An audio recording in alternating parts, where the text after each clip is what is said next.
이 사건 기억하시나요? 2015년 미스 유니버스 선발 대회에서 사회자가 우승자를 잘못 발표합니다. 왕관을 받은 미스 콜롬비아는 기쁨을 만끽하기도 전에 머리 위에 왕관을 뺏깁니다. 이런 황당한 이슈 말고는 우리가 미인 대회에 대한 기사를 볼 일이 거의 없죠? 지금은 여성의 상품화라는 비난으로 TV에서 사라졌지만 예전에는 공중파 TV에서 미스 코리아 대회가 중계되었고 미인 대회는 연예인이 되기 위한 준비 단계로 인기를 끌기도 했습니다. 당시에는 유명 미용실에서 홍보를 위해 협찬을 많이 했었는데 수상 소감에서 빠지지 않던 미용실 원장님 감사드려요가 생각나네요. 우리나라는 1984년부터 세계대회에 출전했는데요. 미스 코리아 지는 미스 유니버스에 미스 코리아 서는 미스 월드에 출전했는데 미스 월드 측에서는 1등이 아닌 2등을 출전시키는 것에 불만이 많았다고 하네요. 미인 대회가 공중파 방송에서 사라지면서 예전의 명성도 힘을 잃었고 케이블 TV에서만 중계되면서 명맥을 유지해오던 미스 코리아 대회는 2011년에는 미스 월드 그리고 2016년에는 미스 유니버스 이렇게 두 대회의 출전권 라이센스를 상실하게 됩니다. 하지만 PJP사에서 라이센스를 획득하였고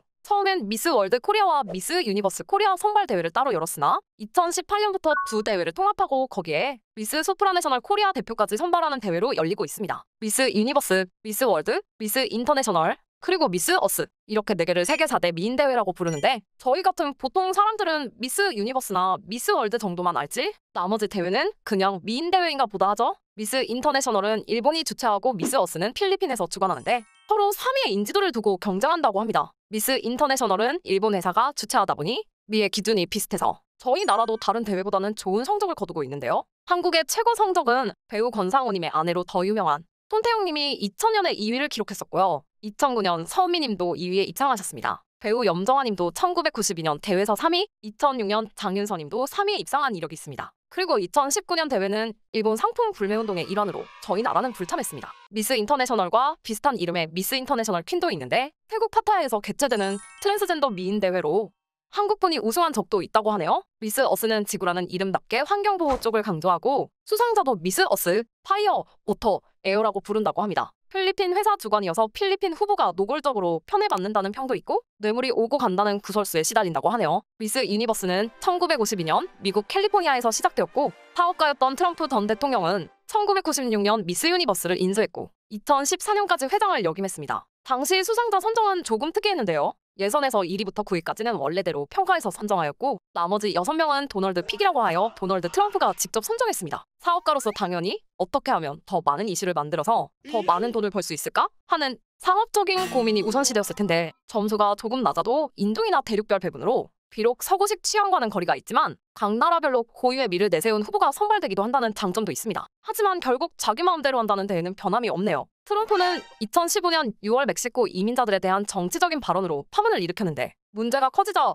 미스 유니버스의 공동 주최자인 MBC 방송은 트럼프와 사업하지 않겠다 선언했고 결국 미스 유니버스는 연예기획사인 IMG에 매각됩니다. 나름 미인대회 최고의 권위를 자랑한다는 미스 유니버스에는 트랜스젠더 여성도 각국의 타이틀을 획득하면 참가할 수 있는데요. 2018년 스페인의 안젤라 폰세가 트랜스젠더로는 첫 번째 후보가 되었습니다. 그녀는 인터뷰에서 나는 오늘 조국과 모든 여성, 인권을 대표해 이곳에 왔다 라고 소감을 밝히기도 했습니다. 2017년에는 사상 처음으로 캄보디아와 라오스도 미스 유니버스에 참가했고 2020년 제69회 미스 유니버스 대회는 코로나로 인해 2021년 5월에 이뤄졌습니다. 미스 코리아 출신 이한희님은 2007년 미스 유니버스 선발 대회에서 4위의 성적을 거뒀는데 미스 코리아가 미스 유니버스 본선 대회에서 수상한 것은 1988년 장윤정 씨가 2위에 오른 이래 두 번째였습니다. 역대 수상 경력은 미국에서 개최하는 만큼 당연히 미국이 8회로 가장 많고요. 미녀들의 나라로 유명한 베네수엘라와 푸에르토리코가 각각 7회, 5회로 뒤를 잇고 있습니다. 아시아 국가들 중에는 필리핀이 4회로 가장 많은 우승을 하였고 올해 2021년에 우승을 차지한 인도는 3회, 그리고 의외로 태국도 2회 우승 이력을 가지고 있습니다. 미인 대회의 양대 산맥인 미스 월드는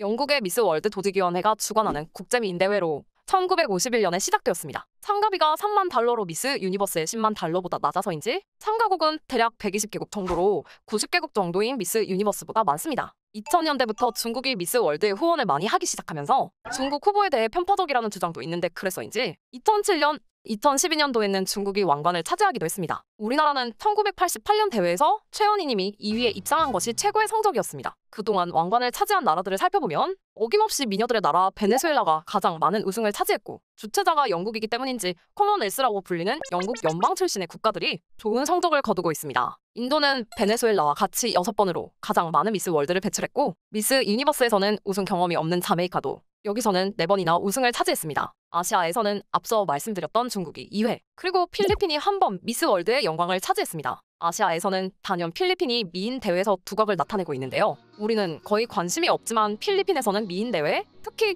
미스 유니버스의 경우 월드컵 못지않은 인기가 있습니다.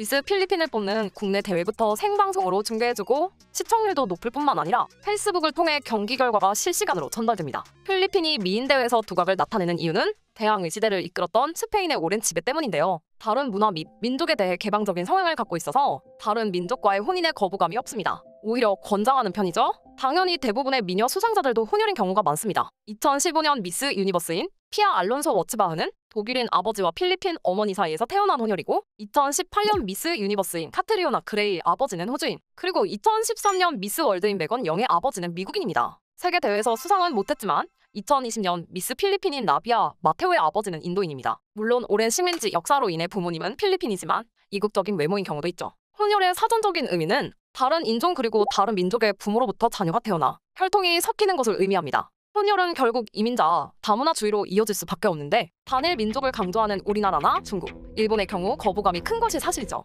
하지만 혼혈은 잘생기고 이쁜 미남, 미녀가 많다는 장점이 있습니다. 그런데 주목해야 하는 점은 세계의 중심이 되었던 나라들은 언제나 외국인들, 이민자들로 넘쳐났다는 사실입니다. 이민자들의 나라인 미국이 그랬고 해가 지지 않는 나라 대영제국, 과거 로마 시대에도 마찬가지였죠. 중국은 혼혈과 이민자를 배척하지 않냐 하실 수 있지만 전 세계에 퍼져있는 차이나타운을 생각하면 순수 혈통은 말이 안 되죠. 뉴욕은 2014년 기준으로 미국에서 가장 인구가 많은 도시입니다. 다양한 인종들이 모여서 대도시를 이루고 있는데 압도적으로 많았던 백인들의 비중은 조금씩 줄어들고 아시아와 히스패닉계 인구가 늘어나는 상황이죠. 해가 지지 않는 나라 영국의 수도 런던은 전 세계 각지의 이민자와 유학생들이 모이는 글로벌 도시로 10,000명 이상의 이주민 공동체가 최소 50개 이상이나 있습니다. 이렇게 전 세계 각지의 이주민들이 모여들어 다양한 문화를 꽃피운 덕분에 피시앤칩스만 먹던 영국인들은 세계 각국의 다양한 요리들을 즐길 수 있게 되었죠. 2016년 5월 5일에는 역사상 처음으로 런던 시장에 무슬림 이민자의 후손이 당선되기도 했습니다. 우리나라 역시 눈부신 경제 발전으로 인해 외국인의 비중이 높아지고 있는데 국내에 체류하는 외국인이 250만 명을 돌파했다고 하네요. 이 수치는 대한민국 전체 인구의 4.9%에 해당하는데 학계에서는 외국인 비율이 5%를 넘으면